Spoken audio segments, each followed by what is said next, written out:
moment d'aventure qu'on a vécu là avec mon ami Will. C'était formidable cette session qu'on a vécue dans ce lac magnifique, entouré de montagnes, l'eau transparente, des poissons de fou. Enfin, quel rêve qu'on a vécu quoi. Et ben voilà, il fallait revivre encore ce genre d'aventure, c'est ce qu'on s'était dit. Donc forcément, après quelque chose comme ça, on n'a qu'une seule envie, c'est de recommencer. Seulement, on voulait recommencer, mais mettre la barre au moins aussi haute. En fait, on voulait avoir ce même mélange en fait de pêche, vacances, dans un cadre atypique, des beaux poissons. On voulait rester en fait dans la même optique.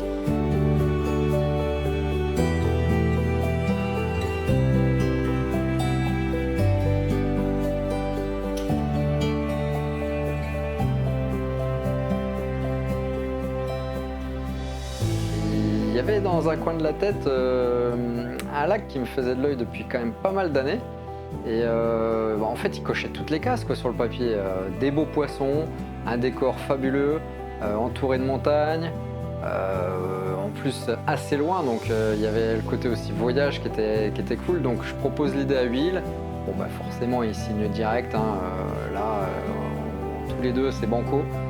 Donc voilà, c'est parti pour la nouvelle aventure au lac de Bled.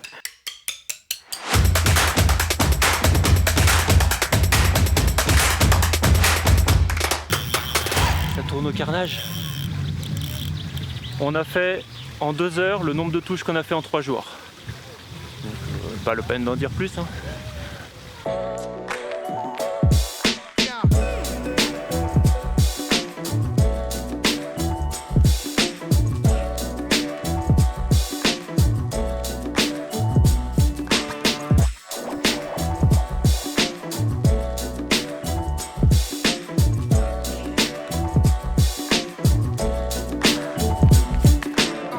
L'arrivée elle est magique. Je me rappelle très bien, on est un peu en hauteur quand on arrive et puis d'un seul coup on descend une rue assez fréquentée d'ailleurs, c'est très touristique. Et là, paf, la magie opère, on découvre le lac. Waouh, là on y est, c'est magique, le cœur s'emballe, on est comme des gosses qui vont à Disneyland en gros quoi. La magie elle est la même quoi. Il y a vraiment beaucoup de monde qui se promène, donc on a ce côté vacances qui était bien présent pour le coup. Donc voilà, on est allé au camping, on a installé nos bivouacs, on est parti faire le tour du lac une première fois. On attaque notre tour du lac, puis très rapidement on tombe sur un pêcheur. Il est assez cool, moi je parle pas très bien les langues étrangères, en l'occurrence l'anglais malheureusement, et donc Will échange quelques mots avec, et il est super cool le gars, il nous explique un petit peu comment se passe en ce moment la pêche sur le lac, puisque je crois que ça faisait 2 jours qu'il y pêchait. Et douche froide, il s'avère qu'en fait avec les fortes chaleurs du mois de juin, on y était au mois de juin, et comme tout le monde le sait, en 2022, les températures ont été un peu folles, c'était caniculaire et déjà au mois de juin, c'était déjà très très chaud. Donc il semblerait que les poissons, ils n'étaient pas très très enclins à se nourrir. Pour le coup, ils étaient stockés, à se dire, au milieu du lac, à la surface de l'eau. Et a priori, ils n'étaient pas très très... ils n'étaient pas sur le fond en train de se nourrir, tout du moins quoi. Lui, je sais même pas s'il avait fait un poisson, je me rappelle pas bien. Et donc, il fait voler un peu son drone, tout ça. On regarde les images, on découvre tout de suite effectivement que la clarté de l'eau, elle est incroyable. Et c'est vrai qu'on se dit, tiens, pour le repérage, ça va quand même être cool, quoi. On laisse notre pêcheur et puis nous voilà partis. On attaque le tour du lac. Donc là, on découvre un peu la beauté du lieu. On se rend compte qu'il y a déjà quand même pas mal de tourisme pour le moment. C'est très touristique, effectivement. Mais voilà, c'est plutôt cool, on est dans une bonne ambiance, c'est les vacances pour nous finalement, donc c'est assez sympa.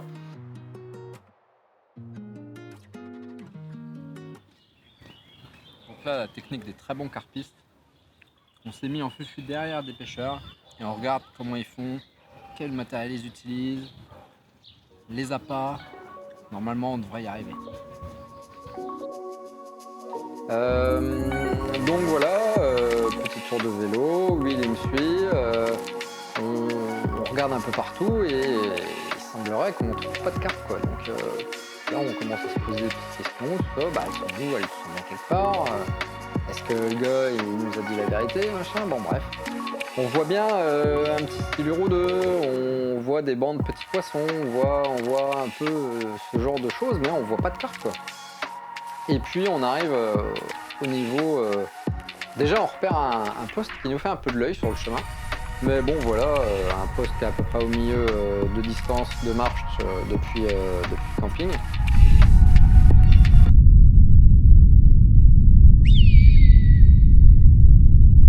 Et puis là on découvre quelques pêcheurs.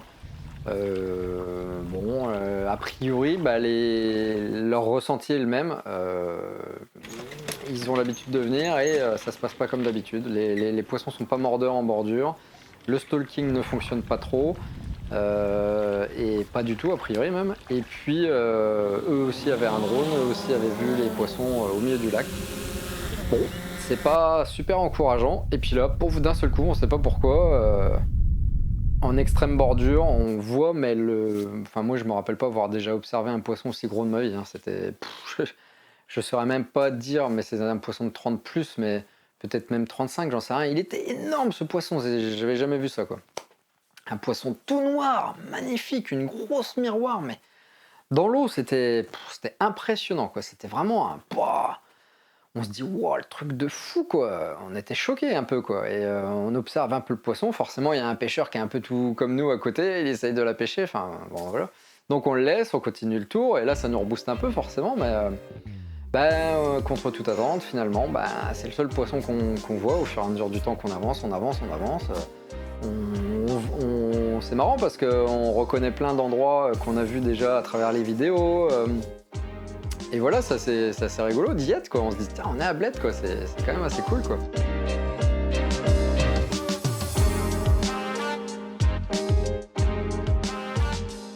Et on se dit, bon, c'est tout, on va aller essayer de gratter un peu le fond, et on va essayer de prendre un peu nos distances, on va essayer, voilà, de sonder, tout simplement, quoi.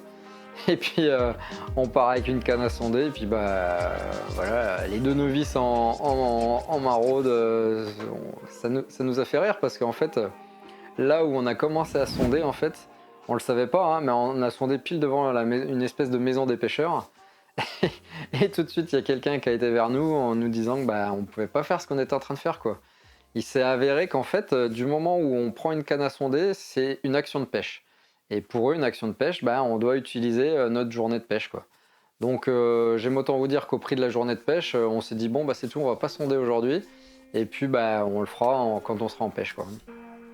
Donc on est rentré au camping, on a fini de bien préparer notre matériel, de bien s'organiser pour être prêt le lendemain matin de bonne heure, parce que le start de pêche c'était à 4h15.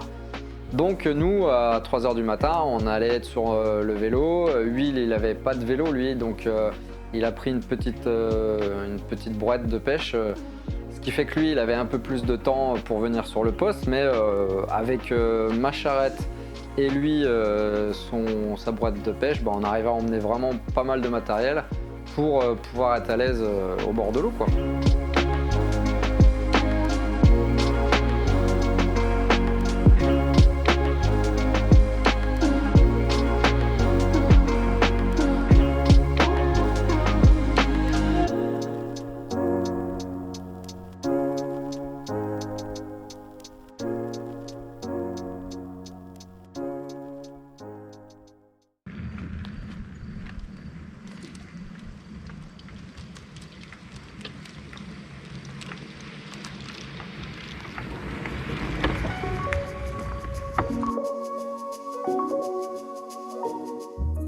Et est venu le temps d'attaquer la pêche lundi matin. Donc la pêche est autorisée là-bas 1 heure avant le lever du jour, ce qui nous faisait du 4h15 quand on y était. On avait le droit de mettre les lignes à 4h15. Si on prenait en compte le temps de trajet, parce que moi j'avais qu'un chariot malheureusement, donc j'avais 25 minutes, voire 30 minutes de marche en sortant du camping pour aller sur le poste. Donc voilà, on s'est réveillé vers 3h, on est parti sur le poste, on a commencé, parce qu'on n'a pas pu sonder le samedi-dimanche, parce que même pour sonder, en fait, il faut une licence de pêche, en fait, c'est considéré comme une action de pêche. Donc voilà, on a rapidement sondé quand même le lundi matin. On s'est rendu compte que c'était très très profond. En fait, on avait la cassure devant nous qui était à 6 tours de mémoire. Le bas de cassure il était à 6 tours de distance lique et j'avais 12 mètres d'eau. Donc quelque chose de très profond. Donc on a décidé dans un premier temps de pas s'éparpiller et de pêcher relativement près parce qu'après ça continue à descendre et bon, on a misé la pêche un peu sur les 20 premiers mètres, 30 premiers mètres de berge. Moi, je pêche moins loin. Déjà, dans un premier temps, je suis un moins bon lanceur que Will, donc on se dit on sera plus confort l'un et l'autre dans nos pêches. Et puis, moi, j'avais décidé d'essayer de pêcher au feeder. Je me suis dit, j'avais fait quelques tests avec de la farine.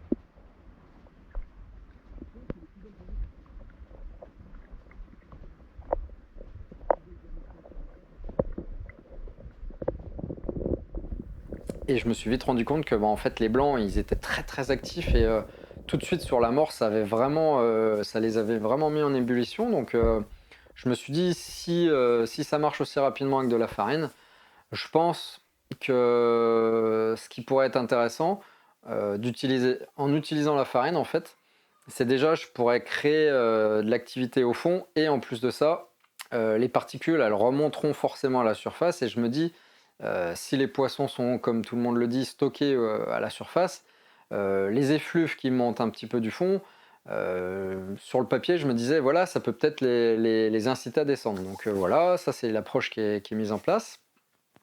On pêche toute la journée, et puis on fait pas de touche, quoi. Donc bon, on se dit c'est le premier jour, il y a peut-être des choses à affiner, on sait pas trop, on se creuse la tête.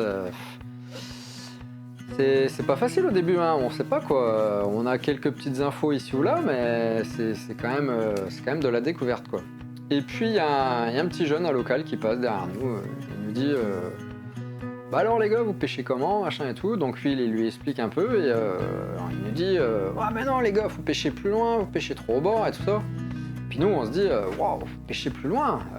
On était déjà là dans des profondeurs assez incroyables, hein. On avait jusqu'à 20 mètres de fond et tout ça. On se dit ouais d'accord, quand même c'est à 10 mètres devant nous, il y a 10 mètres d'eau quoi. Ça nous paraissait un peu étonnant. Et puis le soir arrive, donc voilà l'activité commence un petit peu.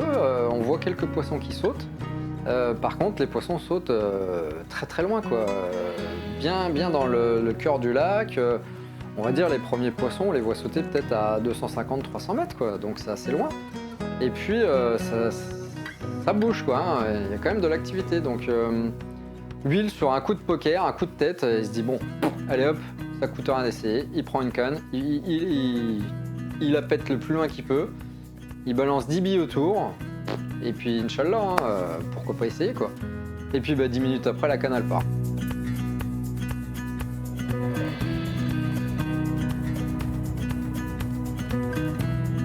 Bon bah voilà, on arrive au premier coup du soir de notre périple à Bled.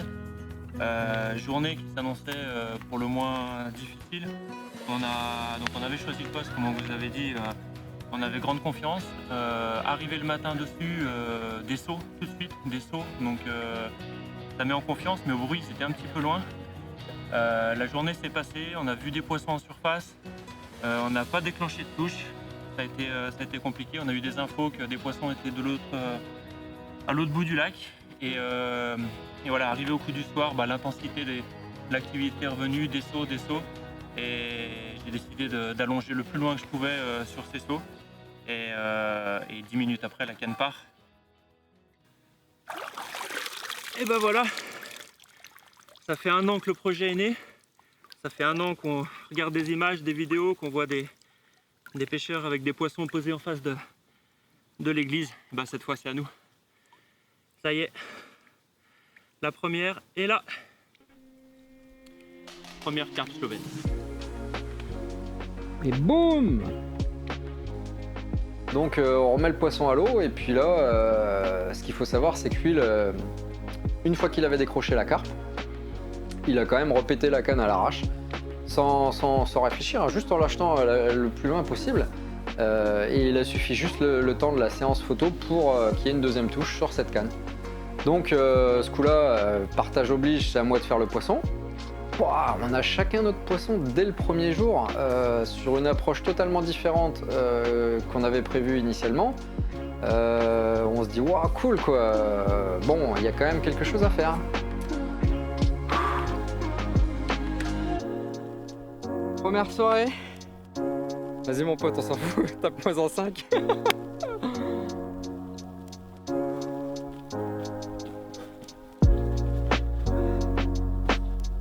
Voilà, ça c'est un poisson qu'on peut nommer partage. Hein.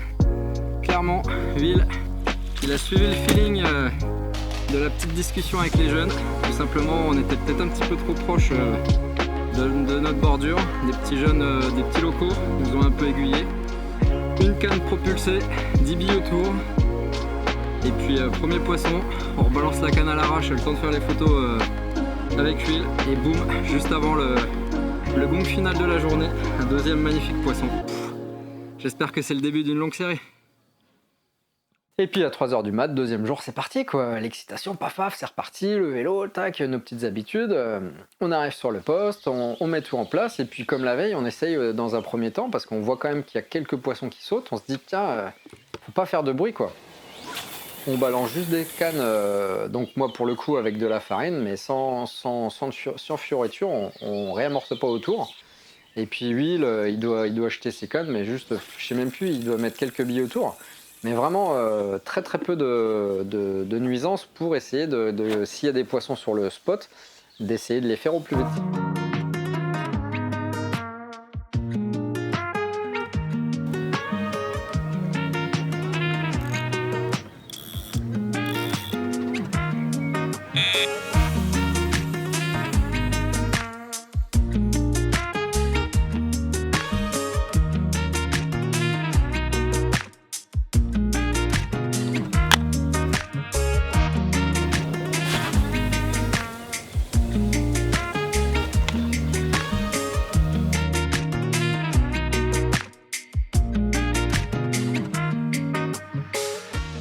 Il semblerait que ça n'a pas fonctionné. Voilà, on a encore passé une journée stérile. Là pour le coup, la journée elle se passe quand même cool parce qu'on découvre un peu tout ce qui nous entoure, c'est magnifique quand même, donc on est dans un super joli cadre, hein, donc c'est quand même assez intéressant d'être là. On mange local, tout ça, on découvre aussi la joie des pizzas à côté du camping qui sont à tomber par terre. Des pizzas magnifiques, quoi. Là-bas, c'est le truc vraiment à faire, je conseille. Les pizzas du camping, elles sont fabuleuses. Et puis voilà, le soir arrive, réactivité. Qu'est-ce qu'il en dit, lui? Et bah, rebelote, même heure, coup du soir, quoi, comme hier. Sauf que là, on a anticipé, on a appris d'hier. On a vu que les poissons montaient assez loin sur le coup du soir. Du coup, cette fois, hier on avait une canne, bah là on a mis les 4. Et ben on venait de se dire que ça sentait le poisson. Et ça sent le poisson. Alors j'espère que ça sentira le poisson sur les vêtements dans pas longtemps.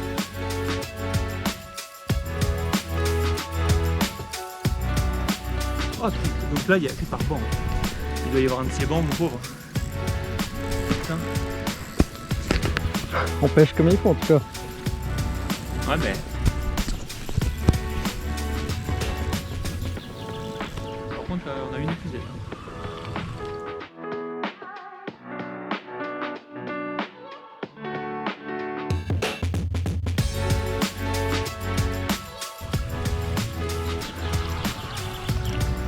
Putain, il y a eu un passage là.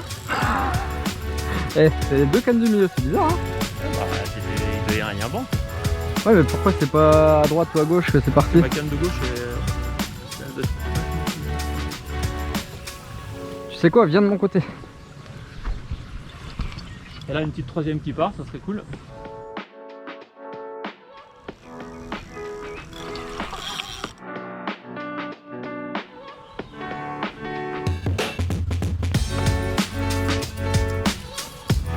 vraiment pas trop, moi. Ouais. Ouais, ouais.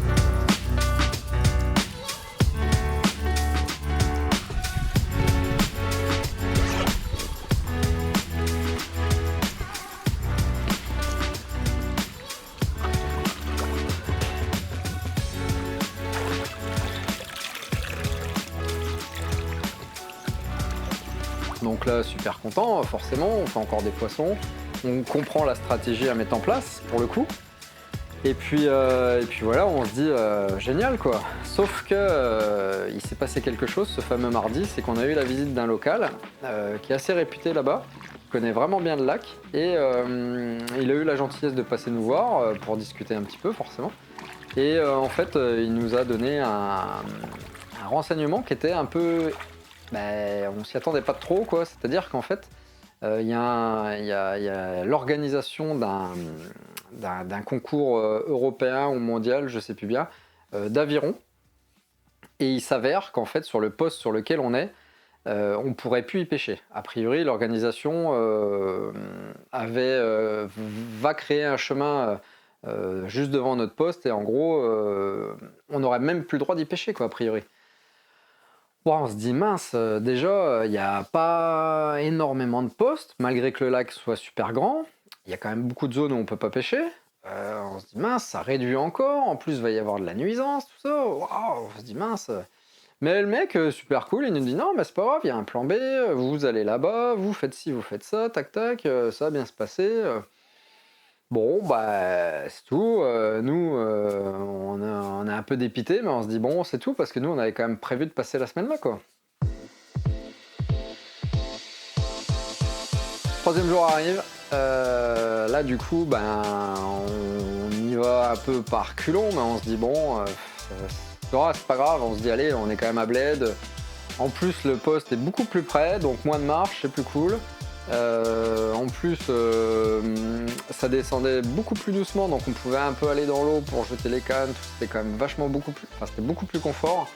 Et puis la vue sur l'église était géniale. On était beaucoup plus près de l'église. Et puis là, je vous cache pas que là, on rêvait de faire quand même un poisson là-bas parce que on va à Bled aussi pour avoir sa photo avec son poisson devant l'église. Hein. C'est la carte postale. Hein. Donc voilà, on se dit tiens, on est quand même au bon endroit pour faire ça. Et puis voilà, la journée se passe tranquillement, on est dans un petit coin un peu à l'abri des regards, en plus c'est assez mignon. Voilà, il y a même des petites souris qui se gambadent, qui doivent avoir quand même l'habitude des humains parce qu'elles sont venues vraiment proches, c'était assez rigolo. Et puis voilà, on continue de manger local, on continue de découvrir un peu tout le lac qui nous entoure, on fait quelques images, on continue de passer la journée tranquillement, mais... je vous cache pas qu'il commence à s'instaurer quelques craintes parce qu'on nous avait quand même vendu du rêve sur ce poste et on sent bien qu'il se passe pas ce qui devrait se passer quoi. Et le soir arrive et malheureusement il se passe rien. Et je suis pris un petit peu d'un petit doute en fait. Je trouve bizarre, on n'a pas eu d'informations. C'est la Slovénie là-bas, enfin Bled, c'est quelque chose qui est très réglementé. Les gardes nous visitent beaucoup. Et en fait, on n'a pas eu cette information. Les gardes ne l'ont pas dit parce qu'on a été contrôlés les jours d'avant. Donc je décide d'envoyer un mail quand même au club de pêche en fait de là-bas. Et on me dit que en fait ça change rien et qu'on peut pêcher. Donc là, on se demande un peu ce qui s'est passé, mais bonne nouvelle parce qu'on va pouvoir retourner pêcher notre poste. Malgré ça, on se dit, on aimerait bien pêcher aussi le poste qui est juste à côté de la cabane à l'entrée du camping. C'est un poste qui est très très connu, hein, sur lequel il y a eu déjà de très très belles pêches de fête. On a bien vu qu'il n'y avait pas d'activité de ouf, on n'avait pas repéré de poisson, mais on se dit, pourquoi pas essayer quand même un petit coup de stalking un matin, ça mange pas de pain d'essayer. Donc voilà, on s'organise pour ça. On arrive sur le petit spot le matin, encore toujours de bonne heure parce qu'on essaie d'y être 1 heure avant le coup d'envoi pour être sûr d'avoir le poste. Hein. Et ça, je vous cache pas que c'est très très fatigant, mais ça permet de se mettre en place tranquillement quand on arrive et puis d'être prêt au feu vert quoi. Donc 4h15, tac, on pose les cannes. En plus là, c'est génial. Hop, une petite dépose devant nous, on n'a vraiment pas à pêcher loin, on est juste dans nos pieds, c'est vraiment de la pêche stalking super cool, ultra light, des petites particules, des petites choses. C'est une pêche qu'on affectionne bien, donc ça nous plaît de faire ça quand même. Et puis ça nous permet de prendre un petit peu le temps de refaire quelques montages, tout ça, donc c'est bien aussi quoi. On a un petit peu de temps devant nous, ça se passe bien. On n'est pas loin du camping si besoin, on se dit bon allez, on est là, on a la visite de quelques petits canards, tout ça. Ouais c'est cool, on est bien là. Sous nos arbres, enfin voilà, petit gazon, on en profite pour dormir un peu, se repose. On est vraiment bien quoi. Mais le fait d'être bien ne fait pas forcément faire de poisson. Donc voilà, le midi arrive, on se dit là non, on va pas perdre notre temps. Il y a un coup du soir à faire, on le sait, hein, il y a un coup du soir à faire sur l'autre poste. On fonce sur l'autre poste, on croise les doigts parce qu'on se dit il y a peut-être eu des pêcheurs qui y sont allés entre temps. On arrive, coup de bol, pas de pêcheurs. Donc là, génial. On se pose sur le poste, début d'après-midi, tout est en place. Et puis, gros changement de temps. Là, les conditions sont très très bonnes pour la pêche. On voit la dépression arriver, l'humidité commence à charger dans l'air. On sent que ça gronde, que ça, voilà, c'est un temps à pêche, quoi. On sent que ça peut y aller, quoi. Le vent il se lève, tout ça, c'est... Et voilà, ce qui devait arriver arriva. Hein. La pêche chemin en route est beaucoup plus tôt, quoi. Et donc là, on est sur un créneau, en fait. On est sur le créneau. La météo est bonne, donc les poissons qui étaient stockés en surface, ils descendent. Et là, ça se met à bouffer. Et là, ce qui se passe, c'est vu que nous, on avait pris le pli de mettre à manger au fond de l'eau, les poissons, dès qu'ils sont descendus et qu'ils ont trouvé à manger, ils sont restés et paf. Et là, c'était parti, c'était festival. On a enchaîné, paf, paf, paf, touche. Un moment triplé. Tout s'enchaîne, c'est de la dinguerie totale. On est en train de vivre la journée de ouf à Bled, quoi. C'est le moment qu'on espérait tant et on le vit, quoi. Et il faut savoir que on est quand même conscient de cette chance parce que la météo y est pour beaucoup. Il y aurait fait que du grand soleil, on aurait peut-être gratté quelques poissons, mais on n'aurait pas vécu ce moment, quoi. Et là, tout est réuni, ça se passe super bien. C'est rigolo parce qu'en plus, vu que c'est très touristique, il y a plein de gens qui viennent nous voir, qui veulent regarder les poissons, qui se demandent un peu quoi qu'est-ce, qui veulent poser en photo avec nous. Enfin, c'est un moment qui nous a vraiment marqué, quoi. On l'a kiffé ce moment, quoi. Et ce qui devait arriver arriva. On est à Bled, un lac très poissonneux et dans lequel il navigue quelques poissons un petit peu hors normes. Et voilà, forcément, quand on enchaîne les touches, on se dit, on se le disait bien que ça pouvait arriver, quoi. Et ça arrive, le poisson tant attendu arrive. Donc comme je vous l'expliquais, on est sur le délire du partage, donc une touche, peu importe les cannes, c'est acquis, on fait chacun notre tour une touche, quoi. Et là c'est ma canne qui part, c'est le moment de huile, l'huile prend la canne, paf. Et puis là, qu'est-ce qui se passe? C'est un peu plus lourd que d'habitude là. Bon, et puis on est encore tellement dans le feu, je sais même pas si je fais pas un poisson pendant ce temps-là. Enfin voilà, là je suis en train de faire une interview, cette interview là je suis en train de vous la faire, on est au mois de janvier 2023 et on a pêché en juin 2022, donc vous voyez, j'ai pas encore tout qui est bien revenu, mais... Astono ce poisson, c'est le résultat d'une symbiose d'idées, de partage, et en fait, voilà, je trouve que c'est magnifique parce que c'était sur ma canne, c'est lui qui l'a remonté. Voilà, c'est vraiment le partage qui prend tout son sens. Et du coup, lui, je le prends en photo, je le filme un peu avec les touristes et tout. Il fait pareil avec moi, finalement. C'est notre poisson, c'est notre concrétisation, finalement. C'est le poisson de l'aboutissement de tout ce qu'on a mis en place, de toute l'énergie qu'on a mis. Et voilà, c'est un moment unique. C'est notre Graal en fait, c'est comme si on avait arrivé à gagner contre vents et marées, contre vraiment tout ce qu'on a enduré, tout ce qu'on a dû réfléchir. Et voilà, quand ça tombe, c'est la magie qui opère, quoi. Donc ça, c'est le moment gravé de Bled, forcément. Hein. Et, mais au-delà de ça, ce qui est important, c'est que la pêche continue, on continue de faire des poissons. Et là, on se dit, on est quand même sur un super créneau, c'est dingue de vivre ce truc à Bled. Parce que, faut pas se le cacher, autour de nous, on a toujours les échos, qu'il se passe pas grand-chose, quoi. Malgré le changement de temps, en fait, il s'avérait que notre stratégie était la bonne, puisque les gens qui pêchaient au stalking, même avec ce changement de temps, ça faisait pas forcément plus de poissons, quoi. Oh yes. C'est n'importe quoi.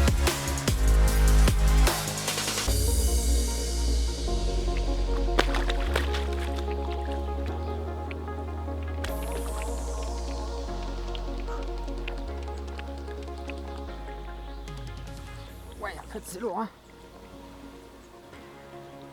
Donc nous, le fait d'avoir mis beaucoup d'appât au fond de l'eau, enfin quand je dis beaucoup, tout est relatif, hein, parce qu'on a le droit d'emmener que 3 kilos par jour.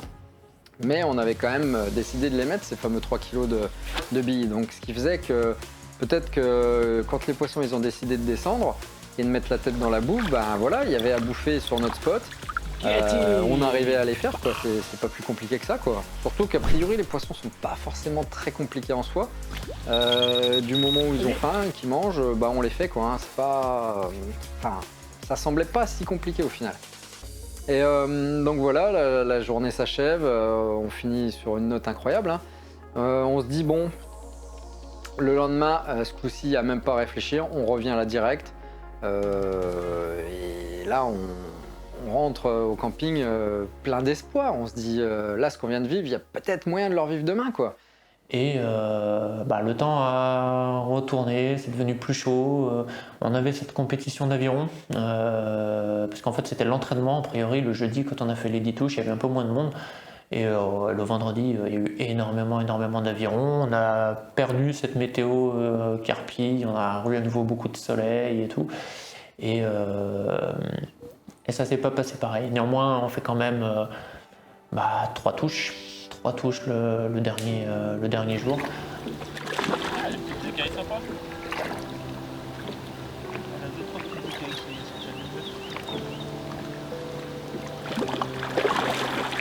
Donc voilà, enfin vraiment, on aura fait des poissons tous les jours, sauf le moment où on a changé de poste, mais on avait décidé de construire notre pêche et on avait décidé de construire notre pêche et en fait, visiblement, c'est ce qu'il fallait faire. Pendant qu'on était en place, on a continué à communiquer un petit peu avec les autres quand on les voyait passer. Et en fait, la pêche n'était pas si ouf que ça. Ils semblaient tous aller à l'autre bout du lac. Il se faisait quelques poissons, mais rien d'exceptionnel. Et au fait, au final, on savoure pleinement le fait d'avoir réussi notre pêche en faisant différemment des autres. Et voilà, grande réussite.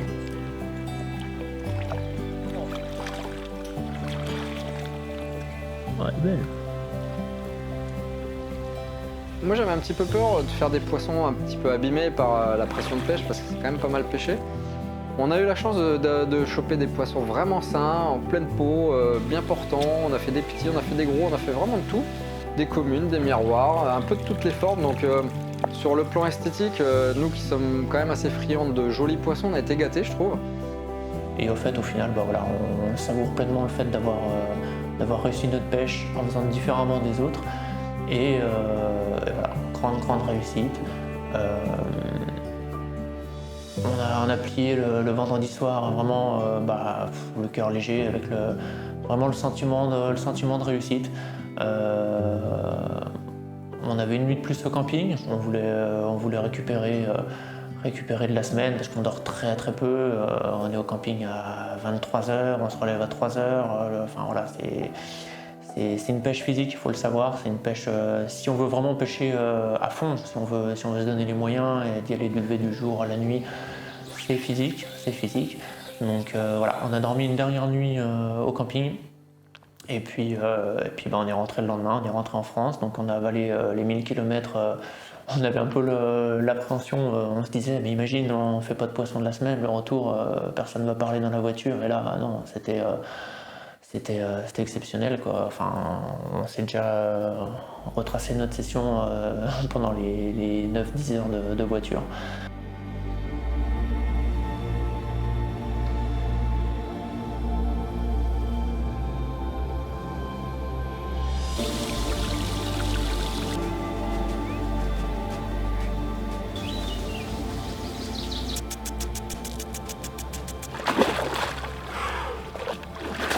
C'est n'importe quoi. Ça reste un voyage qui était je pense autant pour lui que pour moi, un moment unique dans notre vie de pêcheur, comme la première session qu'on a vécue tous les deux.